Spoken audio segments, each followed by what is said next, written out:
Hello guys, here Mr. G with another video for the grade 10s. This is going to be a question 6 from June 2013, and this question is related to electronegativity, ionization energy, and so on. But before we go on with the question, subscribe for the channel so you can get all the notifications and videos I post on regular basis. The question says the graph below shows the first ionization energy of a few elements, and then you have here on the bottom here on the x-axis the atomic number.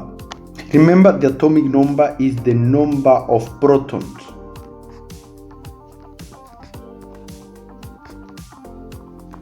Atomic number is the number of protons in an atom. That is important to remember. And then on the y-axis you have the ionization energy. The atomic number of elements is shown on the x-axis. What information regarding the element is given by this number? And we already answered there. It gives you the number of protons. So it gives you the number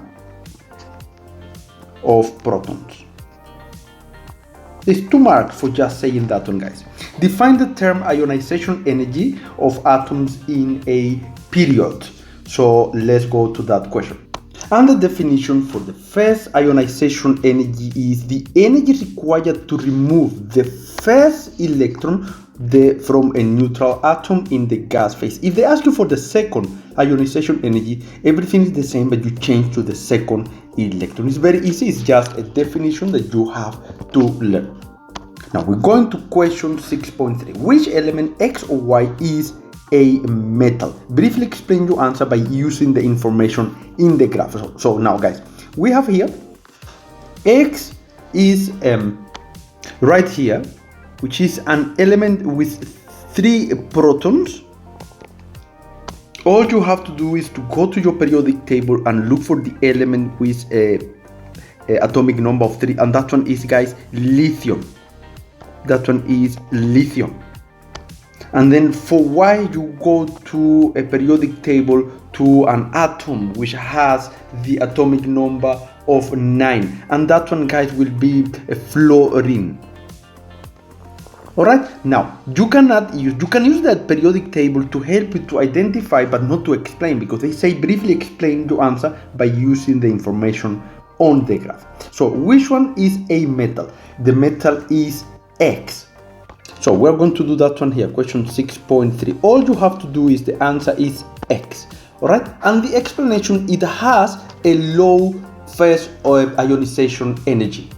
So you have to say is X because it has a low phase of ionization energy. So you identify using the periodic table. Don't get stressed about that one, but then to explain you have to use the graph. So these ones here that have a very low ionization energy, like all these ones here, are going to be metals, guys. That's all, because the metals have a low ionization energy. Question 6.4. Which element X or Y is most likely to form a cation during the reaction?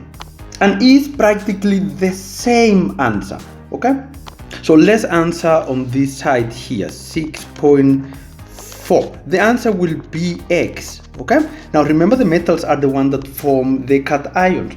F, because it's the same answer, it has a low ionization energy, or in this case we can write first ionization energy.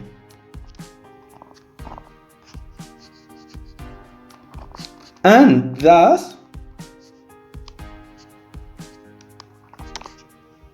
so what you have to say, it has a low phase ionization energy and the electrons can be removed easily. Alright, remember the definition of ionization energy needed to remove electron from a neutral atom. Okay, so now the final question say element Z has a high phase ionization energy. What does this tell you about the chemical reactivity of this element? And now we're talking about element Z. You can see element Z here. Okay, well, if the ionization energy is high, it means that it does not easily lose electrons. And that is the first thing you have to say. It does not easily lose electron. That is the first important thing. It has the highest phase ionization energy in the period and is thus a noble gas. So this one is a noble guess. Let's fix the word noble there. I'm sorry. Noble guess. And therefore it's not reactive, guys. So that is the question. I hope you understand. This is question 6. It's quite simple. And it's a very good question for the exam. But thank you for watching. Subscribe for the channel. Thumb up. I'll see you next time. Mr. G here.